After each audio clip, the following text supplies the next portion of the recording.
First, the Public Order Act. Are we a serious people if we have to maintain this law that was enacted by colonial masters? And this issue has always been going to the parliament, but nobody is doing anything about it. So please, honorable members, I don't have much time, but let us look at this thing keenly. And somebody's talking about doing things professionally or whatsoever.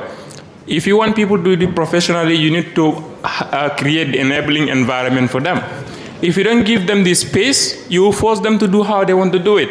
And we wouldn't want to live in a country that is not governed by laws that favor us all.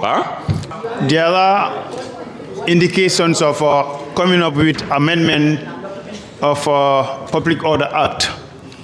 I'm sure you will all agree with me that this have been tried to come up with a private member bill from an opposition member. It failed simply because we know what kind of a parliament we have in the Gambia. When certain bills are before the National Assembly members, we politicize everything. This is no secret to anybody here. This is the simple reason why that bill was killed at an early stage. But I want to make a proposal to the CSO groups. When certain bills are tabled or are about to be tabled before the National Assembly, let the CSOs engage National Assembly members and put it to them that this is not about partisan, this is about our nation.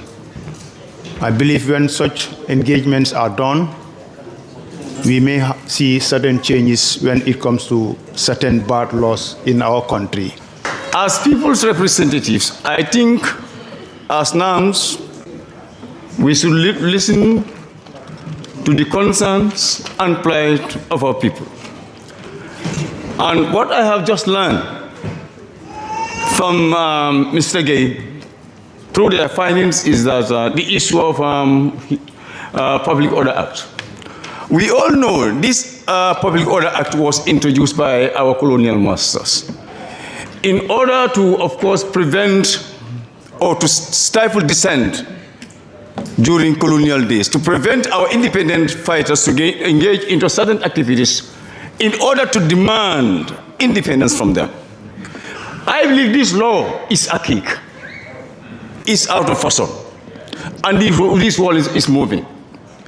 As he rightly said, when it was, the bill was brought to the National Assembly, the expectation was, as modern members of the national, or as the sixth legislature, I believe that no, we are all modern people, and this particular law is an old law, and in fact, not only an old law, it does not represent the interest of this country at the moment.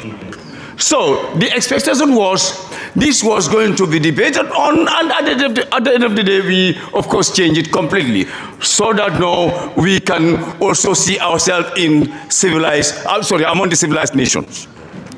I'm not saying we are not civilized, but this particular law, we all know that it does not represent the whims and caprices of Gambian people. It is serving only a few people. And they decided to maintain this law in order to, of course, cement themselves into power. This is the fact. I'm sorry, but I have to mention it.